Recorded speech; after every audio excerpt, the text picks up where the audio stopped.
There's a rule that goes with seventh chords, and it goes as follows. When you're playing a 5 chord in a song, in this case we're playing in G, so D is our 5 chord, you can usually play a 5-7. In the key of G, that would be a D7. And there's a function of that chord. It's not just something we're throwing in for no reason.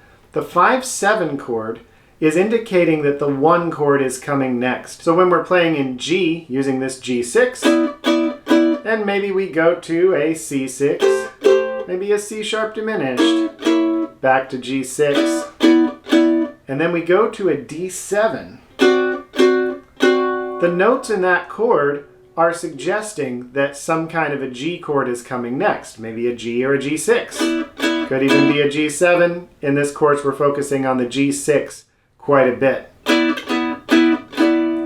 The reason that D7 is telling us that the 1 chord is coming, the G6 chord is coming, has to do with this C note that's been added into it. A 7th chord you should always think of as a combination of a triad, that would be in the case of D, D, F sharp, A, and then a 7th that's been added. If we count the notes that are in the scale, 1, 2, 3, 4, 5, 6, 7, then the root, the 3rd, and the 5th are the ones we want.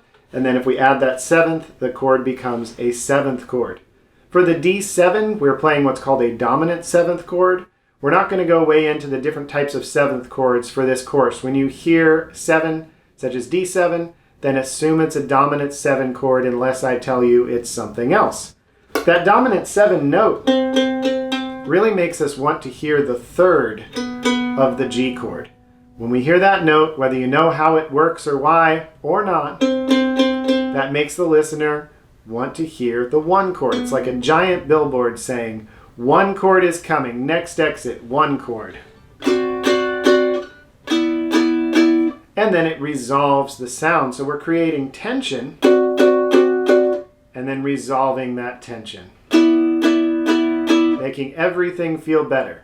If you play a 7th chord and don't resolve it, so instead of going to D7 and returning to G6, maybe you stay on D7 and end the song there, then that creates a tense feel and what we usually would describe as the blues. The blues sounds like flat 3rds, flat 7ths, flat 5s that don't always resolve. We're going to be playing some elements of blues because elements of blues are in swing, they're in jazz, they're in bluegrass, country, all kinds of different things.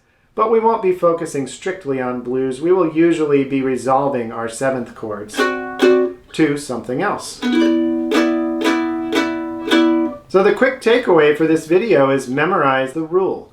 When there's a 5 chord, you can play 5-7 almost all the time.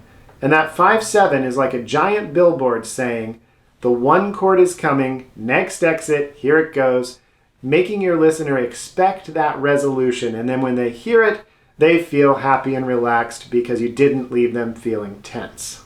So in the key of G, that would be a D7, saying G6 is coming next, or regular old G chord coming next. And now it's resolved. Note that that G6 chord is not tense. It sounds very relaxed. It sounds like it's returned home and it's just chilling on its couch. 6 chords can be left unresolved because they have nowhere to resolve to. 7th chords, well, if we don't resolve them, leave tension, which we may or may not want to have.